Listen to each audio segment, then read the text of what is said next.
اس film کی کہانی ایک جنگ سے شروع ہوتی ہے جہاں بہت سے گورگیوں کے سپاہی اپنے گھوڑوں پر ایک ڈائریکشن کی طرف بڑھ رہے ہوتے ہیں، جبکہ دوسری طرف ٹیزونگ کے سپاہی فلی آرمڈ ہوتے ہیں اور ان کے آنے پر اپنے تیر کمانوں سے چھوڑ دیتے ہیں۔ کچھ حملہ کرنے والے سپاہی اپنے گھوڑوں سے گر جاتے ہیں جبکہ دوسرے تیزی سے آگے بڑھنا جاری رکھتے ہیں۔ اب ٹیزونگ کے سپاہی شیلڈز لیے کھڑے ہوتے ہیں اور وہ گورگیوں کے سولجرز کو مارنا شروع کر دیتے ہیں۔ ٹینک آرمی کا پرپس اینسی فورٹریس کو ٹیک اوور کرنا ہوتا ہے۔ اسی طرح وہاں گورگیوں کا ایک سولجر آواز لگاتا ہے کہ ہمارا خاتمہ ہو جائے گا، ہمیں لازمی واپس چلے جانا چاہیے، اور کچھ ہی دیر میں ریٹریٹ فلیگ دکھایا جاتا ہے اور اس سین میں ایک نیا کردار سامنے آتا ہے جس کا نام سیموئل ہوتا ہے۔ ایک جگہ یہ دکھایا جاتا ہے کہ ٹیزونگ کھڑا ہے اور وہاں وہ ایک بیٹھی لڑکی کے بارے میں پوچھتا ہے۔ اس پر اس کا سولجر کہتا ہے کہ اس لڑکی کے بارے میں کہا جاتا ہے کہ یہ لارڈز کے ویژنز کو دیکھ سکتی ہے۔ اس لڑکی کے پاس گورگیوں کے بادشاہ جمونگ کی تیر کا کمان ہوتا ہے اور وہ اس کو وکٹری کی علامت کے طور پر جنگ سے لے کر آئی ہوتی ہے۔ ایمپرر ٹیزونگ تیر چلانے کی کوشش کرتا ہے اور لیکن اس کا سولجر بتاتا ہے کہ اس کو کوئی ویلڈ نہیں کر سکتا۔ اس کے بعد جنرل یون سیموئل کو کیڈٹ یونٹ کا ہیڈ بنا دیتا ہے اور اس کو کہتا ہے کہ تم لائل ہو۔ پھر اس کو بتاتا ہے اور اس کو ایک رسپانسبلٹی دیتا ہے اور اس کو کہتا ہے کہ تم فورٹریس کی طرف جاؤ گے اور اس کو حاصل کرو گے اور تم یینگ کا قتل کر دو گے۔ اس پر اسے ایک تلوار دی جاتی ہے۔ سیموئل کہتا ہے کہ میں اپنی زندگی کی قسم کھاتا ہوں کہ یہ آپ کا مشن پورا کروں گا۔ اس طرح نیکسٹ سین میں سیموئل کچھ سولجر کے ساتھ ایک فیلڈ میں پہنچتا ہے، وہاں کچھ لوگوں کی ایک کارٹ نکلوانے میں مدد بھی کرتا ہے۔ سیموئل پوچھتا ہے ان لوگوں سے کیا تم اینسی ہو؟ میں کمانڈر سے ملنا چاہتا ہوں۔ اس پر وہ آدمی بتاتا ہے کہ میں کمانڈر ہوں اور میرا نام یینگ ہے۔ کمانڈر یینگ کا ساتھی کہتا ہے کہ میں نے سنا ہے کہ ٹیزونگ نے اسپائز کو بھیجا ہے جو ہماری زبان بول سکتے ہیں، یہ لازمی وہی لوگ ہوں گے۔ سیموئل کے سولجرز یہ سن کر تلوار نکال لیتے ہیں لیکن مارے جاتے ہیں۔ پھر سیموئل کی طرف تلوار لے کر بڑھا جاتا ہے لیکن یینگ اپنے ساتھی کو منع کر دیتا ہے اور اسے ساتھ لانے کا کہتا ہے اور یہ بھی کہتا ہے کہ ہم انویسٹیگیٹ کریں گے۔ پھر سیموئل کو یینگ اب ایک جگہ لے آتا ہے اور اسے انٹروگیشن کرتا ہے اور اسے کہتا ہے کہ یونس کے آدمی مجھے غدار کہتے ہیں، تم یہاں غدار کے فورٹریس میں واپس آ گئے ہو۔ اور سیموئل بتاتا ہے کہ دشمن میرا پیچھا کر رہے ہیں، میں اگر اسے پسند کروں یا نہ کروں، اینسی میرا گھر ہے۔ اتنے دیر میں ایک آدمی آ جاتا ہے اور سیموئل کو ویلکم کرتا ہے کیونکہ جو سیموئل ہوتا ہے وہ کلین کا آخری رہ جانے والا ممبر ہوتا ہے۔ پھر سیموئل اکیلا تلوار لیے کھڑا ہوتا ہے جو اسے یینگ کو مارنے کے لیے دی ہوتی ہے۔ پھر سیموئل دیکھتا ہے کہ کمانڈر ایک غریب آدمی کے گھر جا کر ایک چھوٹے بچے کو اٹھائے ہوئے ہوتا ہے۔ وہ فیملی اس کا شیبی ہوم آنے کا تھینکس بولتی ہے اور اس پر یینگ کہتا ہے کہ یہ بیبی آنسی میں پیدا ہوا ہے، ایسا نہیں ہو سکتا کہ میں نہ آؤں۔ سیموئل حیران ہو جاتا ہے کہ یہ کمانڈر یینگ کی اپنے لوگوں کے لیے ہمدردی اور ان کی ہیلپ دیکھ کر، کیونکہ کمانڈر یینگ اپنے رعایا کا بہت زیادہ خیال رکھتا ہے۔ پھر یینگ کو ایک فیلڈ میں دکھایا جاتا ہے، کچھ سولجرز کے ساتھ ان کو رسی کھینچنے میں مدد کر رہا ہوتا ہے۔ پھر کچھ دیر میں سائرن بجنے لگتا ہے اور یینگ اور اس کے سب سپاہی سیموئل کے ساتھ اس طرف چلے جاتے ہیں۔ وہ دیکھتے ہیں کہ دوسری طرف کچھ سولجرز آتے ہیں۔ کمانڈر یینگ کہتا ہے کہ یہ فورٹریس کو اسکاؤٹ کرنے آئے ہیں، یہ ریکن یونٹ ہے، اگر یہ یہاں ہے تو ٹیزونگ دور نہیں ہے، وہ جلد ہی یہاں اس کیپٹل کو لینے کے لیے پہنچ جائے گا۔ اور وہ سب کو گیٹ ریڈی بولتا ہے اور یہ کہتا ہے کہ ٹینک ایمپرر جلد ہی آ جائے گا۔ اندر روم میں کمانڈر یینگ سیموئل کو جگہ دکھانے کا کہتا ہے۔ سیموئل دکھا دیتا ہے اور اس پر یینگ کہتا ہے کہ تم میری بیئرڈ کو اس سے ٹرم کرو، اور ہر آدمی کی، ہر سولجر کی بیئرڈ جنگ سے پہلے ٹرم ہونا لازمی ہوتی ہے۔ سیموئل جب ٹرم کرنے لگتا ہے تو اس کا ڈیگر اس کی یینگ کی گردن پر ہوتا ہے۔ اگر وہ چاہتا تو وہ اس کو مار سکتا تھا لیکن وہ اس کو نہیں مارتا۔ پھر دوبارہ سے سائرن بجنے لگتا ہے اور سب چلے جاتے ہیں۔ اب سب ایک میدان میں جنگ کے لیے تیار ہوتے ہیں، وہاں لیڈی سولجرز بھی ہوتی ہیں جس میں ایک کا نام بیکا ہوتا ہے۔ کمانڈر یینگ اپنے سولجرز کے ساتھ آگے بڑھتا ہے اور دیکھتا ہے کہ اپوزٹ سائڈز پہ بہت سی لارجر سولجرز ریڈ فلیگز اٹھائے ہوئے ہوتے ہیں۔ یینگ سب کو کہتا ہے جب لوگ سنیں کہ ٹینک آرمی آگے بڑھ رہی ہے تو مجھ سے پوچھنا کہ تمہیں کیا کرنا ہے۔ میں نے بتایا ہے کہ ہم فائٹ کریں گے، میں نے کبھی ریٹریٹ کرنا نہیں سیکھا اور نہ ہی میں نے کبھی جھکنا سیکھا ہے، بلکہ میں نے سیکھا ہے تمہیں ہمیشہ فائٹ کرنی ہے جب بھی ضرورت پڑے۔ اگر تمہاری کوئی بنائی ہوئی چیز کو، چیرش کی ہوئی چیز کو برباد کرنے کی کوشش کرے تو تمہیں اپنی جان خطرے میں ڈال دینی ہے، اور یہی لمحہ ہوتا ہے اور تمہیں پیچھے نہیں ہٹنا۔ ان اینسی کے لوگوں کو دیکھو، یہ وہ ہیں جنہیں ہم نے چیرش کیا ہے اور ہم ان کی حفاظت کریں گے۔ پھر سب سولجرز بیٹل کی آواز لگاتے ہیں اور تیار ہو جاتے ہیں جنگ کے لیے۔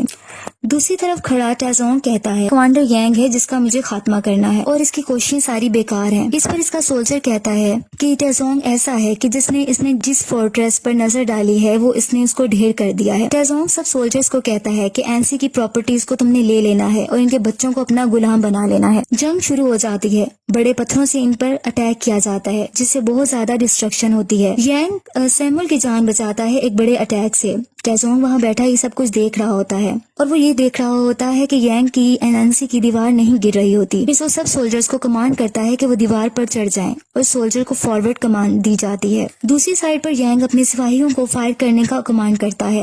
مخالف سولجر مسلسل آگے بڑھتے رہتے ہیں دیوار پر چڑھنے کے لیے اور دیوار پر لیڈر لگا دیتے ہیں۔ وہ لوگ نمبرنگ میں بہت زیادہ ہوتے ہیں لیکن یانگ بھی اپنے آپ کو ڈیفینڈ کرنے میں پراپر کوشش کر رہا ہوتا ہے اور ان پر پتھر گرائے جاتے ہیں تاکہ وہ دیوار پر نہ چڑھ سکیں۔ اس طرح یہ کمانڈ دیتا ہے ڈپلوائے وولف ٹیتھ اسٹرائکر، اس طریقے سے انہیں روکا جاتا ہے۔ لیکن اب دوسری طرف بھی وہ لیڈر لگا کر چڑھنے کی مسلسل کوششیں کرتے رہتے ہیں۔ ٹیزونگ اب گیٹ کی طرف اٹیک اینڈ بریک ڈاؤن کی آواز لگاتا ہے تاکہ اس کے سولجرز اس کی طرف بڑھیں۔ پھر وہ فورٹریس میں کافی سولجر اپوزٹ سائڈ سے آ جاتے ہیں اور فائٹ جاری رہتی ہے۔ یانگ کیپٹن اور بیکا کو کمانڈ دیتا ہے کہ وہ اٹیک کریں اور کیونکہ ان کے اٹیک کرنے کا ٹائم آ جاتا ہے، بیکا اپنے سولجر کے ساتھ سب کو مار ڈالتی ہے اور ٹیزونگ کی دیوار سے لگائی ہوئی لیڈر کو گرا دیا جاتا ہے۔ لیکن ٹیزونگ کے سپاہی گیٹ توڑنے میں دوڑنا جاری رکھتے ہیں اور آخر گیٹ کھل جاتا ہے اور وہ اندر آ جاتے ہیں۔ لیکن ان کو روکنے کے لیے یانگ نے ایک ریلنگ جو کہ پہلے ہی پلانڈ ہوتی ہے سیٹ کیا ہوتا ہے تاکہ وہ رک جائیں۔ سیمول سب دیکھ رہا ہوتا ہے اور یانگ کے ساتھ رہتا ہے۔ اب یانگ کمانڈ دیتا ہے کلوز آرڈر فارمیشن۔ بہت ہی ڈسٹرکٹیو بیٹل ہوتی ہے۔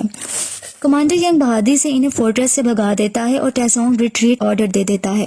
کمانڈر یانگ کے سولجر وکٹری کی بلند آواز لگاتے ہیں اور جیت جاتے ہیں کہ سائرن دوبارہ بجنے لگتا ہے اور تمام سولجر سیمول کے ساتھ آگے بڑھ جاتے ہیں۔ یانگ بہت بہادری سے ایکٹیولی جنگ کرتا رہتا ہے کیونکہ وہاں دوبارہ اٹیک شروع ہو جاتا ہے رات کے وقت اور ہر جگہ فائر ہی فائر ہوتی ہے۔ اچانک سے کمانڈر کو تلوار لگ جاتی ہے اور کمانڈر یانگ نیچے گر جاتا ہے، جبکہ اپوزٹ ٹینزو کا سولجر اس کو مارنے کے لیے آتا ہے کہ سیمول پیچھے سے آ کر اس کو مرڈر کر دیتا ہے۔ یانگ حیرانگی سے اسے دیکھتا ہے کہ جو میری جان لینے آیا تھا اس نے میری جان بچا دی۔ کمانڈر یانگ زخمی ہوتا ہے۔ آخر جب اس کو ہوش آتا ہے تو ٹیزونگ ریئر کی طرف ریٹریٹ کر چکے ہوتے ہیں۔ پھر دوبارہ گیدرنگ ہوتی ہے۔ دوسری طرف ٹیزونگ کہہ رہا ہوتا ہے کہ میں نے واسٹ لینڈ کو بہت زیادہ ہزاروں کلومیٹر کو ہر سم پر فتح کیا ہے، لیکن میں ایک چھوٹے سے فورٹریس کو ابھی ڈسٹروائے کیوں نہیں کر پا رہا، اور وہ غصے میں آ جاتا ہے۔ اسی لڑکی کو جس کے پاس وہ کمان ہوتی ہے کمانڈر یانگ کی طرف بھیجتا ہے۔ وہ لڑکی وہ کمان کمانڈر یانگ کے سامنے رکھ دیتی ہے جو کہ بادشاہ زمانگ کی ہوتی ہے۔ وہ بتاتی ہے کہ مجھے ٹیزونگ نے بھیجا ہے، وہ تمہیں ایک آپشن دے رہا ہے کہ اپنے آخری اٹیک سے پہلے وہ ڈرٹ منٹ بنا رہا ہے اور اینسے سے بلند بنائے گا اور تم پر اٹیک کرے گا، اور وہ کہتا ہے کہ پھر تم اس کے اٹیک سے بچ نہیں سکو گے۔ اس کے علاوہ وہ یہ بھی بتاتی ہے کہ ٹیزونگ کے آدمی بہت بڑا حملہ کریں گے اور اپنے تیروں کو بارش کی طرح بھیجیں گے۔ اگر تم ہار مان جاتے ہو تمہیں ہر چیز آفر کرے گا، ایک دفعہ ڈرٹمنٹ کمپلیٹ ہو جائے تو سب ختم ہو جائے گا۔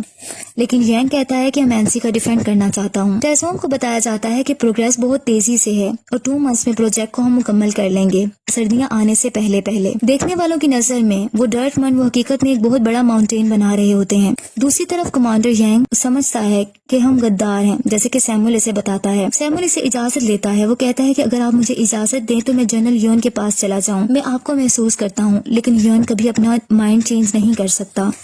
اسی طرح وہ اس سے آرڈر کہتا ہے کہ مجھے آرڈر دیا جائے۔ دوسری طرف کیپٹن جو کہ یانگ کا ہوتا ہے وہ اس کی ٹیزونگ کی طرف حملہ کرنے کا کہتا ہے اس کی کنسٹرکشن کے دوران۔ آخر اس کو یانگ سے اجازت مل جاتی ہے، لیکن بہکا سولجر کہتی ہے کہ ٹینکس HQ میں جانا خودکشی کرنے جیسا ہے، اگر وہ کیپٹن جیتے گا نہیں یا واپس آ جاتا ہے تو کوئی فائدہ نہیں ہوگا۔ یانگ کہتا ہے ہمارے پاس بس یہی راستہ ہے۔ ٹیزونگ کے سولجرز بیٹل کی تیاریوں میں ہوتے ہیں، وہاں کیپٹن جا کر اٹیک کر دیتا ہے رات کے اندھیرے میں، لیکن وہ ایک ٹریپ ہوتا ہے اور کیپٹن کو برے طریقے سے زخمی کر دیا جاتا ہے اور اس کو واپس بھیج دیا جاتا ہے۔ آخر کار کیپٹن مر جاتا ہے۔ بیکا کیپٹن کی ڈیڈ باڈی کی طرف آتی ہے اور بہت روتی ہے، لیکن بعد میں پتہ چلتا ہے کہ وہی لڑکی جس کے پاس جمونگ کی کمان تھی، اس نے ایک ایرو کے تھرو ان کو پیغام بھیجا تھا اور ایک ٹریپ بچھا دیا گیا تھا۔ اس لڑکی کو سولجرز کی طرف سے مار دیا جاتا ہے۔ پھر بیکا ٹیزونگ کے سپاہیوں کے پاس چلی جاتی ہے صرف کیپٹن کا بدلہ لینے کے لیے، اور ٹیزونگ سے فائٹ کرتی ہے اور اس کو بھی مار دیا جاتا ہے اور اس کی باڈی کو ریٹرن کر دیا جاتا ہے۔ نیکسٹ سین میں سیمول جنرل یون کے پاس چلا جاتا ہے۔ وہ یون کو کہتا ہے کہ کمانڈر اینسی اپنے آدمی اپنی زندگی کے لیے لڑ رہے ہیں اور اینسی لوگوں کے لیے، اور اس کے علاوہ یہ بھی بتاتا ہے کہ جیسے ہی مرن مکمل ہو جائے گا اینسی خطرے میں آ جائے گا۔ یانگ غدار نہیں ہے، وہ گورگیو کا دوسرا آدمی ہے۔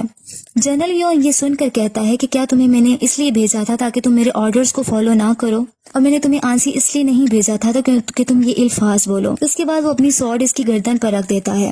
اس کے بعد سیمول اس کو سمجھاتا ہے کہ یانگ اس ملک کا شہری ہے، اس کو غدار کہا جاتا ہے، لیکن پھر بھی وہ اینسی کے لوگ اس کے لیے فائٹ کرنا چاہتے ہیں۔ وہ اس سے جنرل یون سے ریکویسٹ کرتا ہے کہ اینسی کی ہیلپ کی جائے اور اسے بچا لیا جائے۔ اسی طرف کمانڈر یانگ اپنے سپاہیوں کے ساتھ بہت ساری پلاننگ کر رہے ہوتے ہیں، جیسے کہ کمانڈر یانگ کے سپاہی کہتے ہیں کہ یہاں کی سوئل میں بہت سے پیبلز ہیں، وہ دوسرے ٹائپ میں صحیح مکس نہیں ہو سکتی، اگر ہم منٹ کے اندر ڈگ کر دیتے ہیں تو وہ ٹاپل کر سکتی ہے۔ دوسرا کہتا ہے کہ بالکل صحیح، یہ آسانی سے گر سکتی ہے اور ہم غار بناتے ہیں، لیکن غار بنانا بھی آسان نہیں ہے۔ اس طرح یانگ کہتا ہے کہ میں تم سب پر ٹرسٹ کرتا ہوں کہ یہ ہوگا۔ دوسری طرف ٹیزونگ بیٹل کی تیاریوں میں مصروف ہوتا ہے اور سپاہی مسلسل کام کرتے رہتے ہیں اور آخر ایک شاندار دیوار قائم کر دیتے ہیں اور کہتے ہیں کہ یہ واقعی ایک شاندار ویو ہے۔ ٹیزون اپنے سولجرز کا کام مکمل کرنے پر سب کو فیس دیتا ہے اور سب کا کھانے کا انتظام کرتا ہے اور یہ کہتا ہے کہ اینسی کو ہم کل گرا دیں گے۔ پھر اسی طرح یانگ اپنے بیٹل کی تیاریوں میں مصروف ہوتا ہے۔ اس کا سولجر بتاتا ہے کہ کام مکمل ہو گیا ہے ٹاپل کرنے کے لیے۔ اس رات بجلی بہت تیز چمکتی ہے اور تیز بارش ہوتی ہے۔ یانگ کے سولجرز کہتے ہیں کہ یہ پانی سے بھر جائے گا اس سے پہلے کہ ہم اس کو ناک ڈاؤن کریں۔ اس طرح نیکسٹ مارننگ تمام ٹیزونگ کے سولجرز بہت زیادہ تعداد میں ایک سیکوینس سے کھڑے ہوتے ہیں، جبکہ یانگ کے سولجرز نیچے بنی ہوئی کیو میں پانی کے اندر ہوتے ہیں اور وہاں پانی کھڑا ہو چکا ہوتا ہے اور پوچھتے ہیں کہ ہمیں کیا کرنا چاہیے۔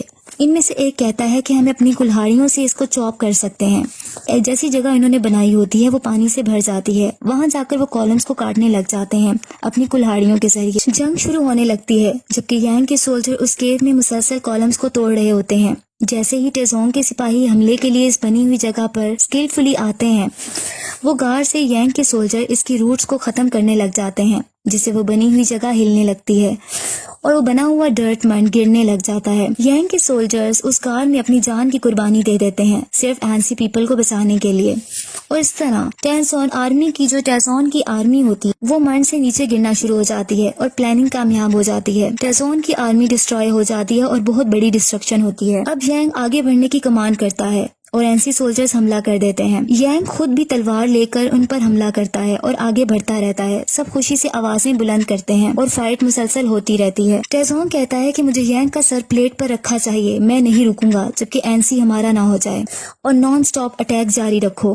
اٹیکس دونوں طرف سے برابر ہوتے رہتے ہیں اور اس طرح ایروز ایک دوسرے پر گرائے جاتے ہیں۔ ایون کہ وار ہوتے ہوتے رات ہو جاتی ہے، اٹیکس مسلسل جاری رہتے ہیں۔ یانگ اپنے سپاہیوں کا حوصلہ بلند کرتا رہتا ہے کہ وہ ہمت نہ ہاریں۔ نیکسٹ مارننگ بھی ایسا ہوتا رہتا ہے۔ اب یانگ کے ہاتھ بھی بہت زیادہ زخمی ہو جاتے ہیں کیونکہ مسلسل فائٹنگ ہو رہی ہوتی ہے۔ اب یانگ بادشاہ جمونگ کی کمان منگوا لیتا ہے اور اپنے سولجرز کو لانے کا کہتا ہے، لیکن دوسری طرف سولجر کہتا ہے کہ اس کو کوئی ویلڈ نہیں کر سکتا، لیکن یانگ کہتا ہے کہ ہولی کنگ جمونگ نے اس کو یوز کیا تھا۔ اس پر یانگ اپنے لارڈ سے مدد مانگتا ہے اور دوبارہ تیر کو کمان سے نکالنے کی کوشش کرتا ہے اور کہتا ہے کہ ہم اس وار کو ختم کریں گے، اور سب کی قربانیوں کو ذہن میں لا کر تیر چھوڑنا شروع کر دیتا ہے۔ پھر ایک لمبی خاموشی ہو جاتی ہے کہ جمونگ کی کمان سے نکلا ہوا تیر ٹیزونگ کی ڈائریکٹلی آنکھ میں جا کر لگتا ہے، وہ ایک آنکھ سے بلائنڈ ہو جاتا ہے۔ پھر یانگ کی پوری آرمی پوری کریج کے ساتھ ان کی طرف بڑھتی ہے۔ ٹیزونگ اپنی ہار قبول کر لیتا ہے اور کہتا ہے آئی ہیو لاسٹ۔